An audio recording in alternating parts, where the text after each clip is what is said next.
Okay, we're holding at a Mishnah on Daf Pei. What type of tea is today? Rooibos. Rooibos. Is that some Rose hip hibiscus. Very nice. Okay, thank Hashem.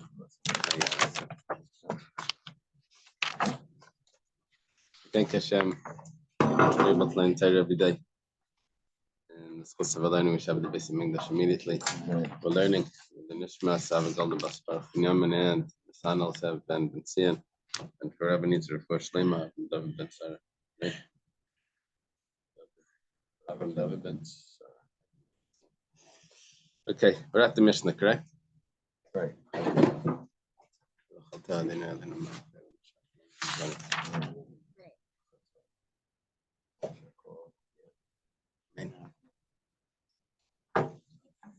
They say Niyah.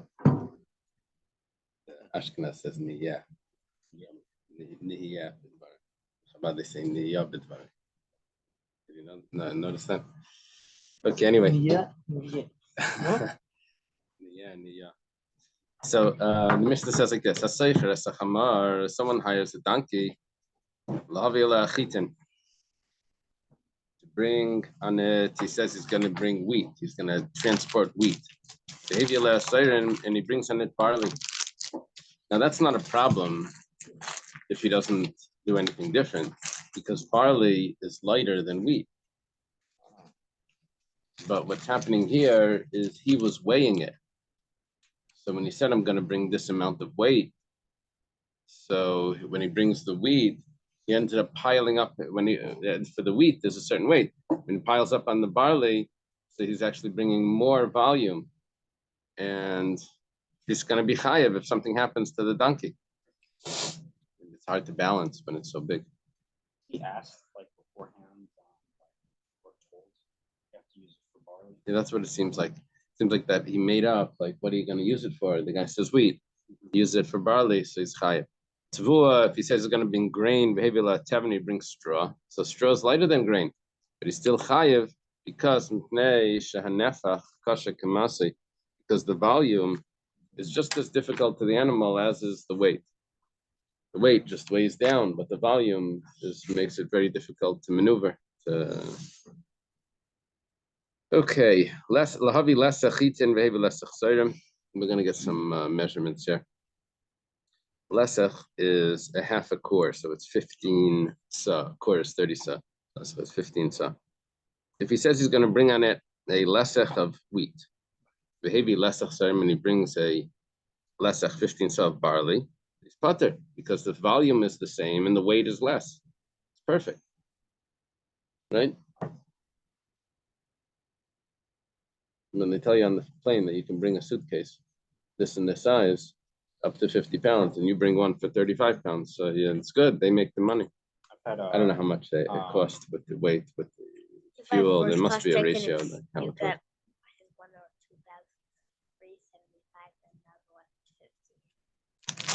Which airline is that? American. Oh. I've had a flight that was canceled because there were too many bags on the plane. Oh, really? It was too heavy, so they took everyone off the plane. Wow.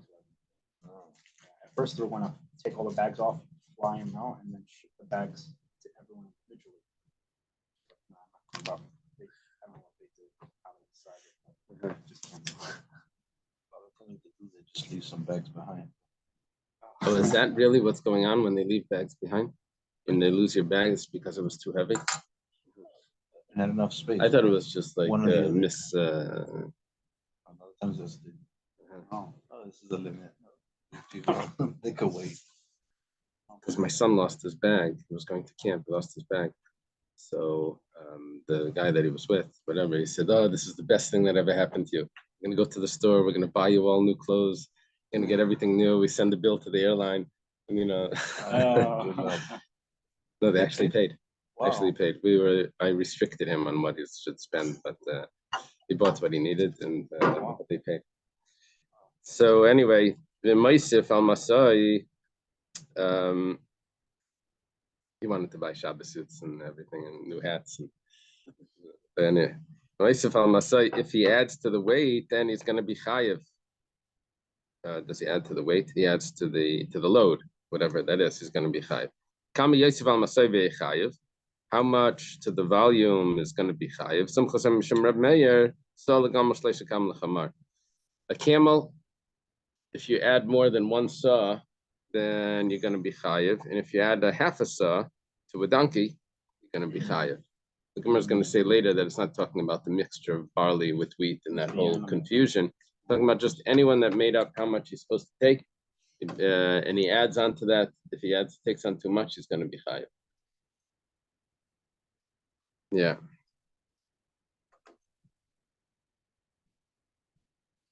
There must be something in the fine print when you rent a car about you can pull a trailer behind and all of that. I mean, I never read all of that stuff, but I bet there's issues. Probably can ruin something if it's too heavy. Itmar. One issue, like if the back is really heavy, you can't go over like 30, 40 miles an hour because the car will switch in like by itself. Oh, really? Itmar is a statement of Amiraim, and there's a machlekes. Usually Itmar it turns out to be a machlekes. Just means a statement of Amiraim, but it's usually a machlekes. It's a compound word. Is Amar. It has been stated. Abaya Amar Kasha Kimasitnan. When we learned in the Mishnah that the volume is difficult as the weight, Abaya says that's what it says. It's difficult as the weight, which means that even if the weight is different,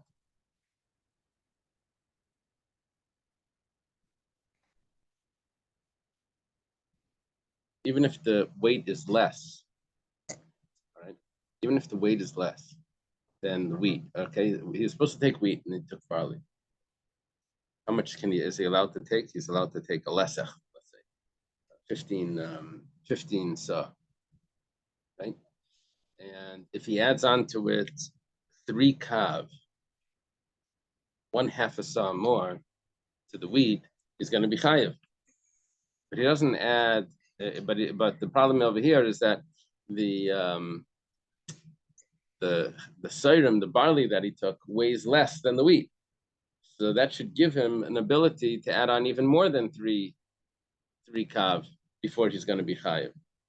But Abai says no, because the volume is the same as as difficult as the weight. So if he adds 3 kav, which is half a saw, is already going to be chayiv, even though it still weighs less than the wheat which was originally.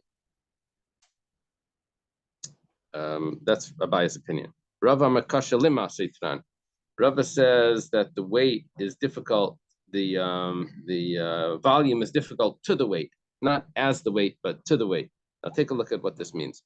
Abaya says Kasha Kima Seitanan, that the volume is as difficult as the weight. Nafcha Kitakla, that the volume is the same like weight. If you have the same volume, a lesech of barley instead of a lesech of wheat. Lesech of wheat weighs more than the lesech of barley. Lesech is a volume measure. If you have a higher volume of wheat, would match. You have a higher volume of barley, which weighs less. Heavy. Yeah. Right. So if I have a higher volume of barley, that will match the wheat. But he says I don't even need to have that higher volume to be chayiv already. I'm chayiv even if, let's say I took even if you just have a little bit more, even though the weight is still less, I'm still going to be chayiv because you added on to the volume. That's similar to the idea of using the car, the donkey, for a purpose that you weren't supposed to do. You weren't meant to use. Right. You know, it's automatically right. But it's not. It's not. Our issue here isn't the changing from what the instructions were. Our issue here is that you're causing a difficulty to the animal that you were never made up. We're analyzing what's considered difficult for the animal. Okay, Rava says, Kashalima Seitanan. It's only difficult to the animal if the animal has the original weight that it would have when it had wheat. which that's 15 lesser over here, 15 sa, which over here it also has 15 sa, but the weight is lighter. So takla ki takla benafcha v'tesefes. So what he's saying is that I have to get the weight to be the same as the weed. Weight is the same as the wheat. I'm carrying barley, but I have to get the weight of the barley to be the same as the weight of the wheat. And then if I add on top of that 3 kav, that's when it's going to be high. But only when I get to the original weight will the volume be a problem. Not if I have less weight. The volume itself is not interesting. So there's machlekes here, Abaya and Rava. According to Abaya, if I have a lesach of barley versus a lesach of wheat, a lesach of barley, right? But the lesach of barley weighs less. But if I would add to the barley, what adding to the wheat would make me chayev, if I add it to the barley, I'm chayev already. And according to Rava, I have to first make the balance, make it equal, the weight of the barley to the wheat, and then if I add on to that, that's when I'm going to be chayev. How much do they add to the barley to make it equal to the wheat? I think it's also a 3 kav.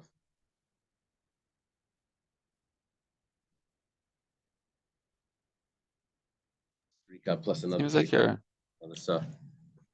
kind of making a few assumptions, right? That all the donkeys are pretty much the same, and that the weight is distributed well, right, throughout the. So yeah, the Gemara does that. It makes like American law does that. So the speed limit is 35 or whatever. For whether it's a car, a truck, a minivan, sports car, motorcycle, even though each of them can handle the road much differently. But they just you set the rule. to understand this correctly, if donkey driver was told to only use let's say barley, he had and there was a weight threshold. He Right. only used wheat, but it was under that threshold. Would he be higher? So it's a machlekes Abaya and Rava. According to Abaya, if the volume exceeded the threshold, even without the weight exceeding the threshold, according to Rava, no. First, you have to get the volume, the weight to be at the threshold, and then when the volume is on top of that, that's when it's a problem. I'm thinking of the whole car situation, and they have like all these weight stations for the trucks. Right. So they don't exceed their weight either. Right. No, you see this if you try to carry a refrigerator box empty. Yeah. Like a huge box. It's hard to carry just because of the balance of it. It's difficult, even though it doesn't weigh a lot. Okay. Tanan was taught in our Mishnah. We're going to ask a question here on Rava. Then a follow-up after this. We're going to be a question on Abaya. Tanan was taught in the Mishnah. If he makes up with the owner that he's going to bring a lesach, 15 sa of wheat, but he ended up bringing 15 sa of barley. So it says he's pater. Pater. Okay, why is he pater? Because it's much lighter, and he didn't increase the volume. So perfect. But if he adds to the load, then he's going to be chayev. Okay, my love. How much does he add to the load that make him chayev? Must be shleishis kabin. It must be like what it says later in the Mishnah, that if you add to the load 3 kav, you're going to be chayev. 3 kav is what you add to the wheat to make you chayev. Here you're adding it to the barley, and it's going to make you chayev. So, who says that adding to the load, to the volume, even if it's not the same threshold as the weight, even if it's not at the threshold of the weight, it's going to be chayev. That's Abaya that says that. So you see, Abaya is correct. The Gemara says like it's not talking about 3 kav, it's talking about a sa. It's talking about double that. It's talking about that you added a whole sa. Now, the sa means that you first reach the level of the wheat, the weight of the wheat, and then you added on to that another 3 kav. So 3 kav plus 3 kav. Tani, 1 second, but the Mishnah continues. It says, how much do you add to the weight and you're going to be chayev? Simcha Saimer, some Mishum Reb Meir. Simcha says the name of Reb Meir. Reb Meir is his teacher. So Lagamal Shleisha Kavan Lachamar. You see, it says if you add 3 kav to a donkey or a saw for a gamal, the Gemara says Achi Kamar. This is what the Mishnah means when it gave you that information. If you're not switching from what you're supposed to do, if you're bringing wheat, you made up to bring wheat and you brought wheat, but you added 3 kav and chitim, vevi chitim, or let's say you made up to bring barley and you brought barley, vevi serim, kam yosef al masay v'chayev. How much do you add to the load to be and v'chayev? You see, what the Gemara is doing is it's not when you deviated from what you made up to bring, plus added on to that. It's just talking about when you were doing exactly what you made up to bring, but you added on to that. That's when it says 3 kav. But if you deviated and you added on to that, then it depends if it was more, or if the weight is heavier or less. If the weight is less, then you have an extra little bit to add on.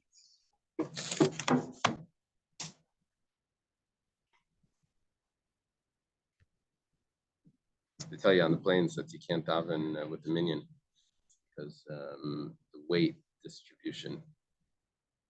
All the men, like they go to one side of the plane, it becomes problematic. You want everyone to be.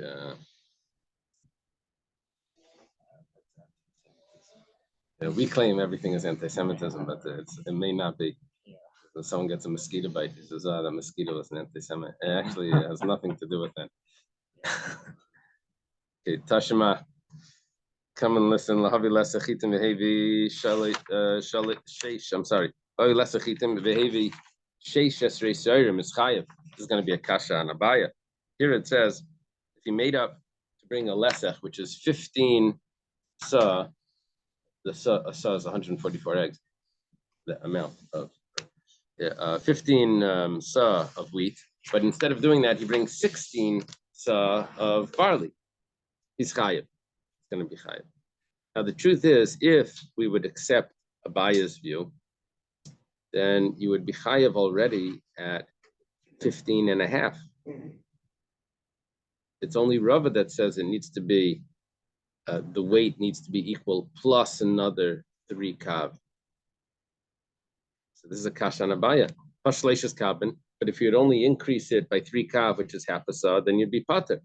The Brisa says they have to increase it by a whole sa, which is Rava's view.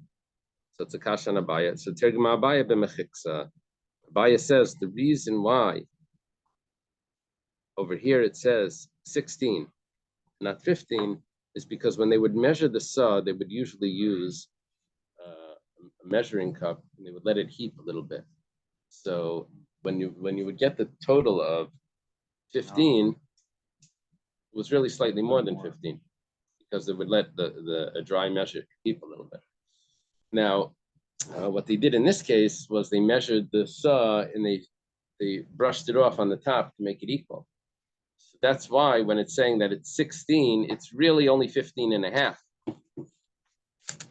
And that's why it looks like it's a kasha on Abaya. It's really not. It's really the same measurement that Abaya would say, because they didn't use the heaping measuring cup. They used the smoothed off measuring cup. Yeah.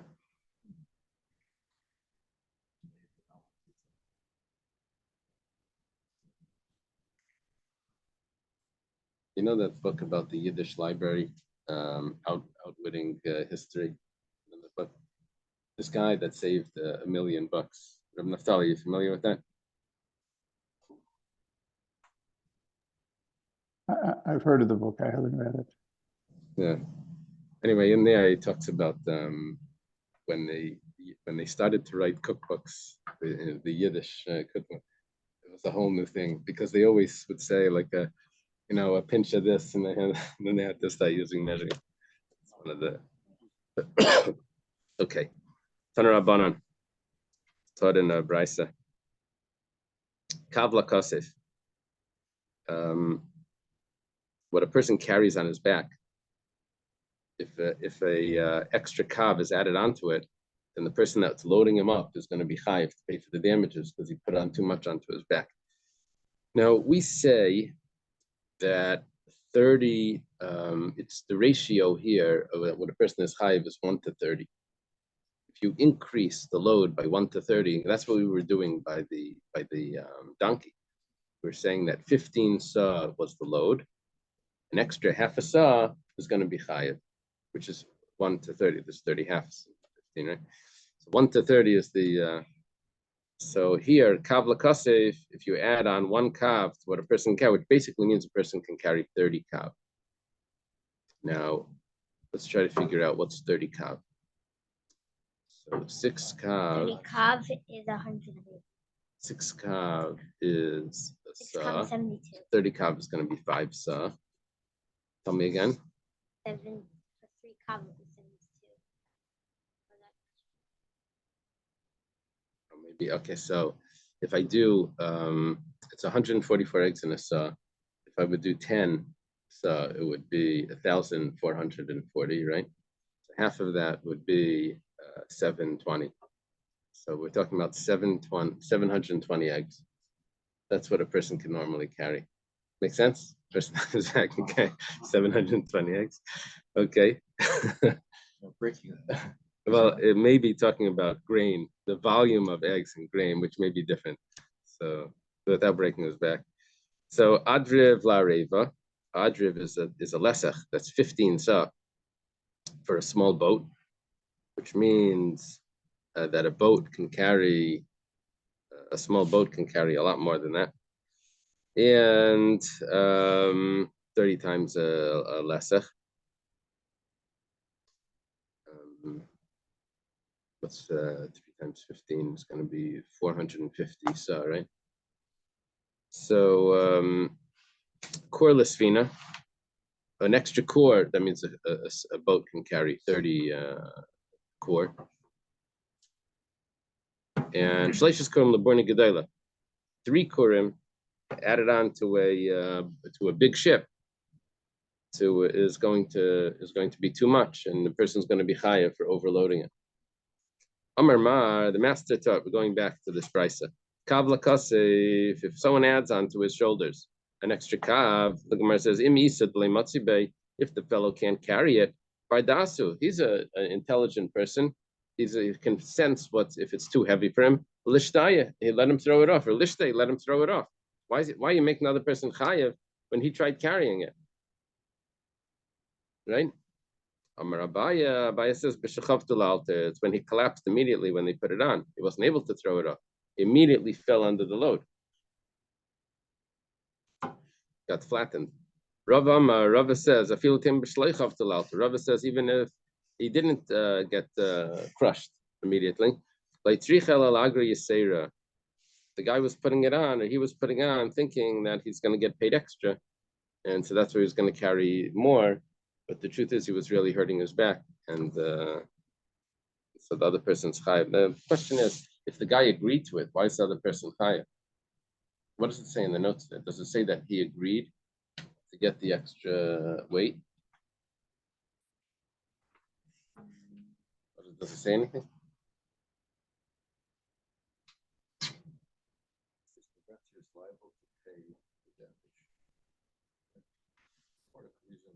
Thought the load felt too heavy for him due to a momentary feeling of weakness, but because the load actually weighed significantly more.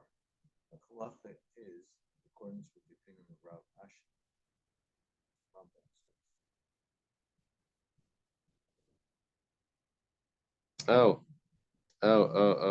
The Gemara is switching the explanation here. It's not that if it breaks, he's going to be chayiv. What we're talking about over here, Lagri Yisera, is when are you allowed to charge extra than the normal load? That's only if it's another 1/30th more. That's what it means.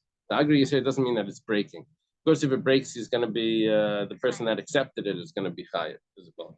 It's himself. But what we're saying is, if it's going to charge more, it has to be up to when they give you 50 pounds. Do they give you any leeway there? If it's 50.1, 0.2? I think it's to the person's discretion. It seems usually let it, as long as it's not 52. So I've You got to take the stuff out and start wearing it. Is it okay? Just leave it. I've seen sometimes people that don't even look at the scales. Uh-huh. Go. Okay. Ravashi says, Ravashi says that the person didn't realize that it was really going to hurt him. He thought that it was just had a moment of weakness, and he said, "Yeah, I'll be fine. I'll be fine." And it turns out that there was actually extra load, so that's why the guy's going to be chayav. A quart for an average boat and a 3 quart for a large ship. We see from this, Rapapa says, Stam Svinas Basakurin. Obviously, a regular boat can carry 30 quart. Each quart is 30. Each quart is 30 sa. Why does Rapapa have to tell this to me? Buying and selling. If someone buys a boat and it doesn't have the cargo space that size, you can say, "What you gave me? Gave me a car without a trunk. How am I supposed to take anything?" Right? Okay. Kolom and shemer sacharin. All workers are a shemer sachar, which means that if you give something to a craftsman to fix, and he messes up, or not messes up, or it gets stolen or lost, he's going to be chayiv. Not for aynus, not if it's unpreventable circumstance, but stolen or lost, he's going to be chayiv. He's a shemer sachar. He's chayiv for gneva v'aveda. You give him pearls or something to string, or you give him a carpet to clean, or you give him a book to bind, or something, a chair to fix, or all of those things, he's considered a shemer sachar. Kulan shamru tola shalach vehivi mais. When they call you up and they say your thing is ready, come pick it up and bring the money, then he goes down from the status from a shemer sachar, he goes down to a shemer chinam. The craftsman is already finished. He says, bring the money, now he's a shemer chinam. Shmali v'ashmala, why was he a shemer sachar before? I was going to say it was a shemer sachar because he's holding the item to get the payment. The fact that he has value by holding on to that item in order to get the payment, so that makes him into a shemer sachar. He gets an extra benefit. Besides for getting paid for the job, but he also gets to hold the item. Not like he came to your house and did it over there and then he walks out and you have to pay him. No, you brought the item to him. He gets, that's part of the security. How do you know, if he wants to get paid, he's going to, he's not going to steal it. But if the guy wants his item back, he's going to have to pay the money. I was thinking probably the price might be included with the storage of the item for a certain amount of time. That could be. Because like sometimes you do things in places and after this much days they'll charge you extra. Right. Right. You leave it at the cleaners for like 20 years. Come pick up your tie. Okay. You watch for me and I'll watch for you. Shemer sachar. Each one is a shemer sachar because they're getting paid by watching the other person's item. Right? They're getting paid. If someone says, "Do me a favor, watch this," and the guy says, "Okay, put it down." Shemer chinam.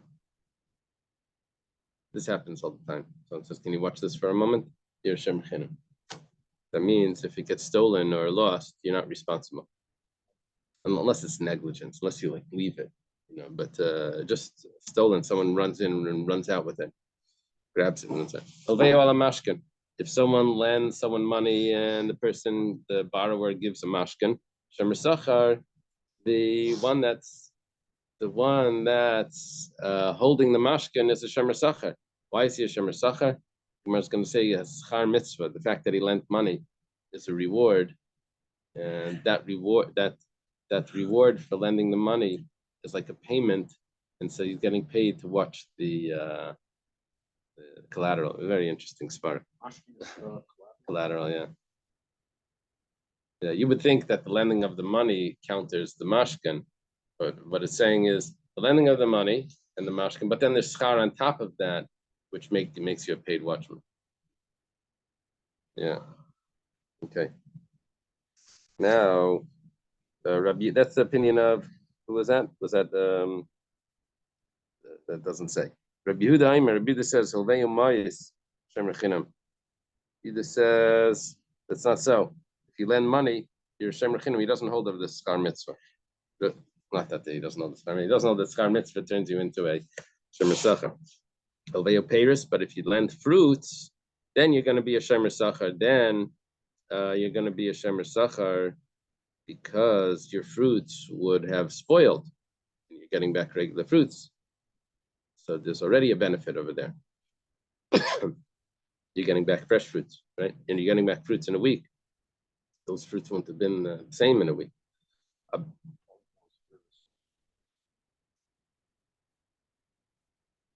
There is a problem with ribbis. How do you resolve the ribbis issue? I guess you make it into a value. Abishal says that a person is allowed to rent out a mashkin, a collateral that a poor person gave you, use that money to deduct from the loan, and it's considered like returning a lost object because you're helping the person pay off his loan, which is like returning to him money that he deserves. Let us say that our Mishnah doesn't fit with Reb Meir. Our Mishnah started off saying that all craftsmen are considered a Shemer Sachar. But Reb Meir, his opinion is, the Tanya was taught in a Brisa, Seicher Ketzin Meshalim. What type of obligation does a renter have? Reb Meir says he's a Shemer Chinam. Reb Yehuda says he's a Shemer Sachar. So you have to look at it like this. I have three types of watchmen in the Torah. I have the borrower. He's chayav on everything. That's in the Torah. I have a paid watchman. Shemer Sachar he's called. He is chayav on Gneva Aveda, but he's exempt for Einas. He doesn't have to pay of unpreventable circumstances. Then the lowest level is a Shemer Chinam, a non-paid watchman. He's only chayav for negligence. Where does the renter come in? So I have two ways of viewing the renter. On one hand, I could view him as a borrower. He's the only one, the borrower is the only one that gets to use the item. That's why he's very responsible. So he's really a borrower. But because he's paying to use it, so we take him down one notch, and he's not chayav on Einas, he's only chayav like a Shemer Sachar, he's only chayav on Gneva Aveda. Right? That's one view. The other view is that no, the fact that he's paying to use it takes away the whole concept of using it. He's not a shayel. Shayel gets to use it for free. This person's paying to use it, so ignore the fact that he's using it. What am I left with? He's not getting paid at all.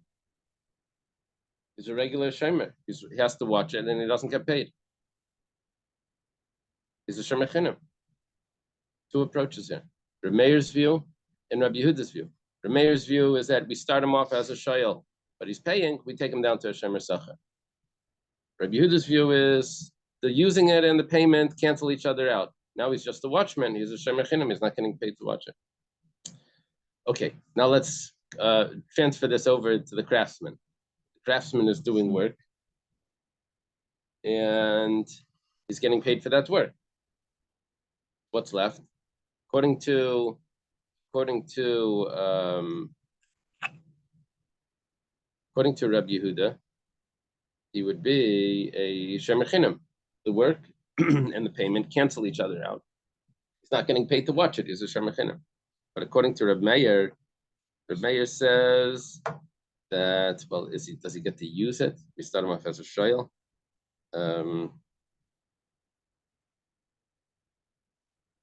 No, I'm sorry. Reb Meir says he's a Shemer Chinam. Reb Meir says he's a Shemer Chinam. So that's the Gemara's question. I'm sorry. Reb Meir says a craftsman, a renter is a Shemer Chinam. A renter is a Shemer. It's exactly the opposite. A renter, they cancel each other out, the payment, so therefore he's a Shemer Chinam. I'm confused because the Gemara itself switches it after which opinion holds what. So over here, the Gemara starts off that Reb Meir holds he's a Shemer Chinam.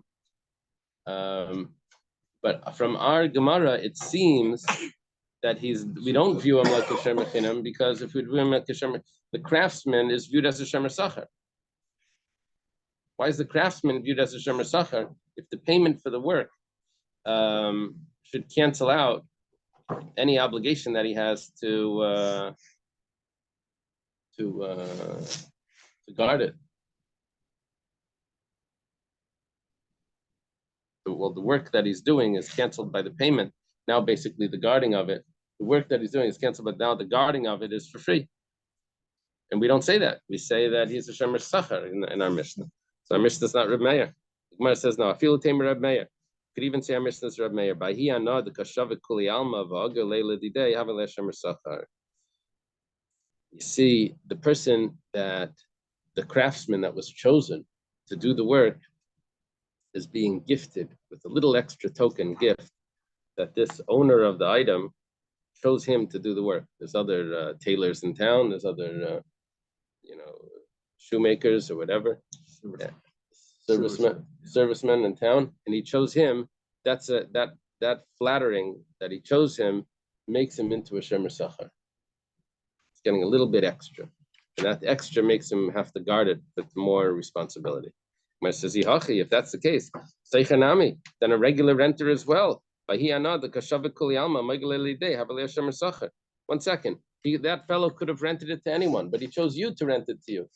That means that he's flattering you. He says, oh, I trust you, that I want to rent it to you. You're the one. I want you to be my tenant, the one that's going to take my car or whatever. I'm renting it to you. I trust you.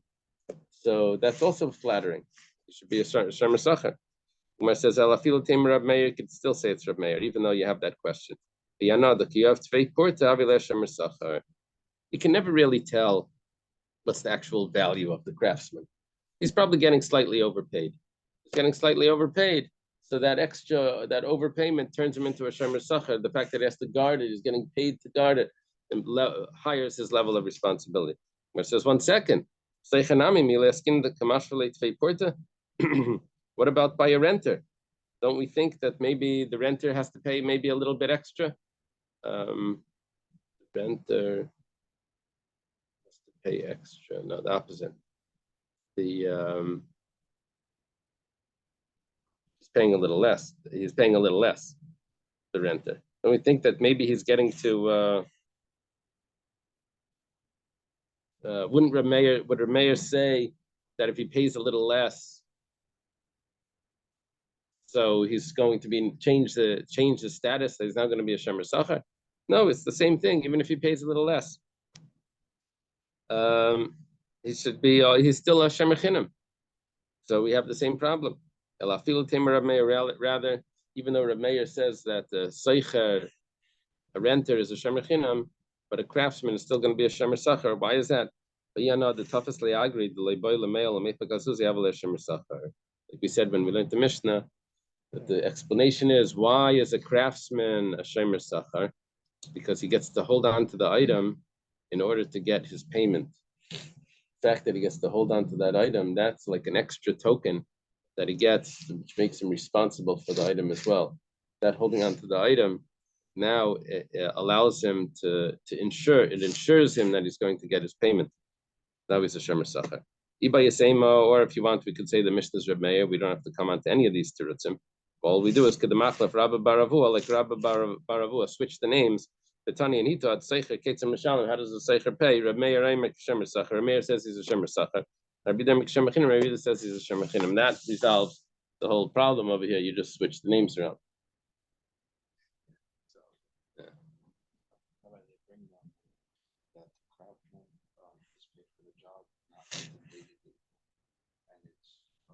Possible that the payment for the job is exactly right. Right. Because on the other situations, they had multiple people to choose from, like multiple tailors. But what if that's not the case? There's only one tailor in town. Okay. That's another kasha, right? It's like, let's say you're renting out an apartment. What if the only one person is interested? Right. Right. Even if there's only one person, the person is still flattered. You rented it to me. He doesn't know that he's the only guy. Yeah, he doesn't know, but that's why they tell him. need you to make a decision quickly because we're getting a lot of calls. Yes. And it's just like we go rent a car. Like they don't look at us. Oh, this person. Like they don't care. Here, pay the amount. Pay your insurance. Right. Okay. All of the cases, if the person said, take what's yours and bring the money, then he goes down one notch because he's finished doing the work. He goes down one notch, not a shemer sacher anymore. He goes down to the level of shemer chinim. The guy has to come quickly to take his thing if he doesn't want the person to be pater, if anything happens. Tanan Hassam was taught in the Mishnah over there in Hashayel. Amalei Shayel, let's say a person wants to borrow an item, wants to borrow a lawnmower, an animal or something. So he tells the Shayel, the borrower tells to the owner of it, he says, Shlach, give it to your servant and send it over to my house. The servant brought it over, Umesa, and it died along the way. Wow. So he's chayav, even though the borrower never got it yet. It's already chayav. Why? Because he was the one that took responsibility when he told him to send it. And the same thing applies when he's returning it. If the owner doesn't say to send it, he just sends it back, even though he's not using it anymore, but he's still chayav until the owner receives it back. Similar shliach for a get. What happens? If the the one that sends it. Okay. Amar Rafim Bar Papa Ram Chizda. Rafim Bar Papa says name of Chizda Leishanu al Shachsir B'Tech Meshilasa. He comes up with a very interesting idea here. He says that when do we say the borrower is still responsible for the item when he's returning it? We don't say that it's already considered returned. That's only if he's returning it during the time of the borrowing. He borrowed it for 30 days, and on 29th day he's returning it. However, but let's say he's returning it on the 31st day. That's a day after. A day after. Then he's going to be pater, then he's going to be exempt. He's a day late, he's going to be exempt. Why? Because the time of his using it, of his borrowing, is already ended. I would think exactly the opposite. I would think we should put a penalty on him or something. Yeah. Does the lender know that he's using it? He could be using it on the 31st day. He doesn't know that. He's sending it back on the 31st day, right after his time is up. And the lender's saying that, okay, got lost along the way, pay me. And the borrower is saying, what do you mean? My borrowing time was up. I only borrowed it till the 30th day. I'm not a borrower anymore. Now I'm just a regular watchman. And an accident happened. Why should I be chayiv? Imagine this with the library. They lend you books for, I don't know how many days, 21 days or something. You return it late. It gets damaged or something. So yeah, it was late. It's your fault.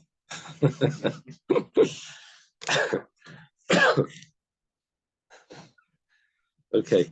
Masav Rav Nachman Bar Papa. Rav Nachman Bar Papa says, he has a question. Over here it says that when the owner, when the craftsman says, I'm finished the work, come and pick it up and bring the money, then he goes down one notch. He's a shemer chinim.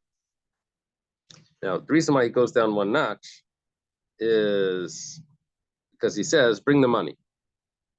But if he doesn't say bring the money, he just says, I'm finished.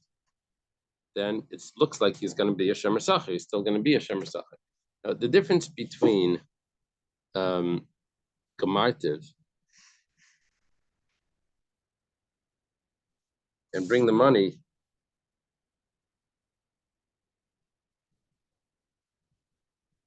let me see how they explain it. What did they say over there?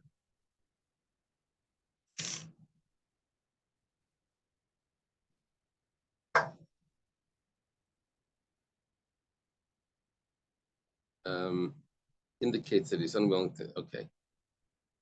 The next page. But if he says, I finished it, and he doesn't say that he's unwilling to continue safeguarding the article, he's still considered a paid shomer. The Gemara infers that when he says, take your article and bring the money, that this is only where the craftsman indicates that he is unwilling to continue to safeguard the article by saying, take your article. He is no longer considered a paid shomer. Where he gave no such indication, he said something neutral, such as I have finished, he remains a paid shomer. So what that means is, from the Mishnah, it's evident that he continues to be a paid shomer even when the time is up, right? If we compare this to a borrower, even when the time is up, he's still considered a shomer sacher. It's only if he says specifically that I don't want to be a shomer anymore. The Gemara says, like, nope, that's not a good deal. It says, if he says, bring money and then take what's yours, if he switches it, then he's going to be a shomer sacher. First, bring the money. Now, the way we explained it before is if he says, bring the money and then you can take it, then he's really holding the article in order to get paid. So that's exactly what made him a shomer sacher. It's only if he says it the other way, take your article and bring the money, that I don't want to be a shomer anymore. So that's when we say he goes down to the level of shomer chinam. But if he says bring the money and then take the article, then he's going to be a shomer sacher. That's what. In other words, we were trying to be medayik that if he says take what's yours, that's when he goes down the level from shomer sacher to shomer chinam. But if he says I'm finished, then he doesn't go down. No, that wasn't the diak. The diak was the order of which he said take the article and bring the money. If he said bring the money and take the article, that's when he would be a shomer sacher. Avol gamartiv mai. But what if he just says that I'm finished, shomer chinam? Then he would go down to the level of shomer chinam because he's not considered a watchman, a paid watchman anymore. If that's the case,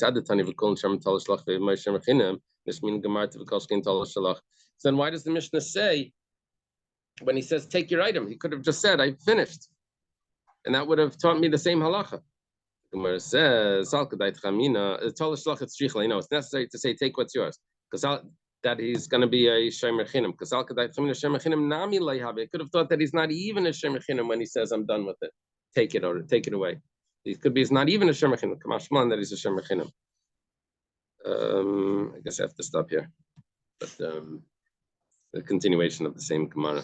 Sorry. Okay.